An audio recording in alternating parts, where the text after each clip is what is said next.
Today we're going to talk about building a brand, and we're going to use a simple but super powerful tool to do it, the branding map. But let's start with something we've all felt. You know those brands, right?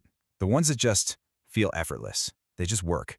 You see them everywhere, they're always consistent, and they connect with you in a way that feels, well, totally natural. But here's the thing, that effortless feeling, it is not an accident. Not at all. Behind every single one of them is a plan, a map. And just like any good map, it shows you exactly where you're going and, more importantly, how you're going to get there. So this map we're talking about, it's basically the blueprint for your brand. It takes you all the way from just an idea to a full-blown identity. We're going to follow it together step by step, starting with the most important part, the foundation. All right, first stop on our map, the core. This is the absolute foundation. And look, this isn't about what you sell or what you do. It's all about the why. And let me be super clear about this. This is probably the most important part of the whole thing. Your strategy is everything. It's the bedrock. If you mess this up, everything else you build on top of it is just going to fall apart. Seriously, it's like the constitution for your brand. Every single decision you make later on, from your logo to your social media posts, has to line up with this strategy. So within that strategy, you have your mission. Think of this as your North Star. It's that one guiding light that keeps you on track. A perfect example is Patagonia. Their mission is to save our home planet. And you can see how that one idea drives everything they do, right? From the fabrics they choose to the nonprofits they support. That's a mission. Okay, so if the mission is your why, then your identity is your who. This is all the internal stuff. It's your logo, your color palette, the fonts you use. It's your visual toolkit. And the key word there is internal. This is the stuff you figure out before anyone on the outside ever sees it. All right, so we've got the internal core locked down. We know why we exist and who we are. But a brand can't just talk to itself.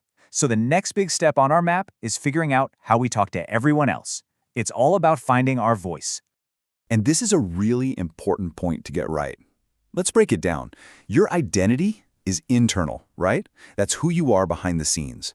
Your story, on the other hand, is external. That's what you actually tell people. Now, they have to match up for sure, but they are not the same thing. The story is how you bring that internal identity to life for the whole world to see.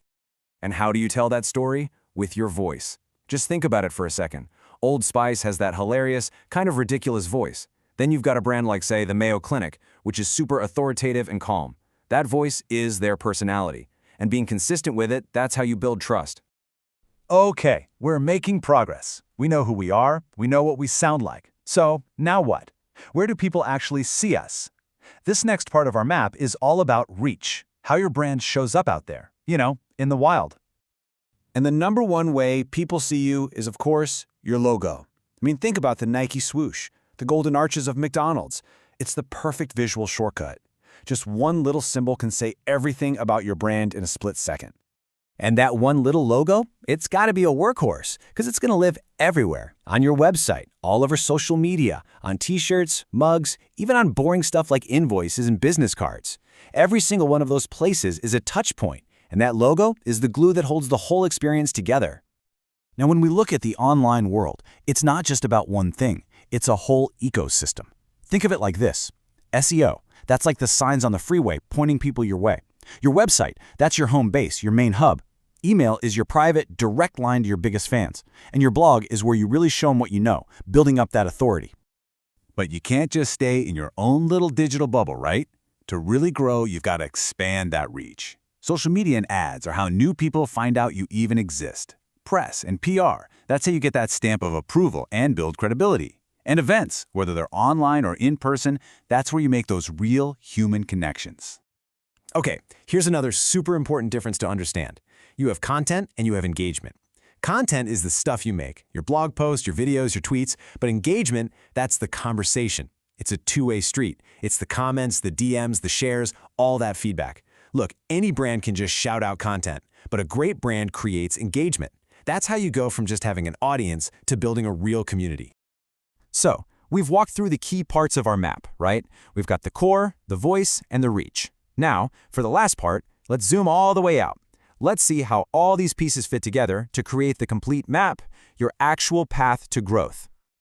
And here it is, the whole journey laid out. See how it all connects? It's a logical flow. You start with your core strategy. That defines your identity and your story. That story then shapes all your marketing and the stuff you create, your collateral. And finally, you use all that stuff in your outreach and your content to get what we just talked about, real engagement. And that, right there, is the real secret of this map. This isn't just a random to-do list where you can pick and choose. No way. Every single step has to build on the one that came before it. A really strong brand isn't just good at one of these things. It's strong because all of these pieces are working together, in the right order. Look, building a brand from scratch, it can feel like a huge, overwhelming task. I get it. But it doesn't have to be. Because now you've got the map. You know the way. So really, there's only one question left to ask yourself. What's your first step?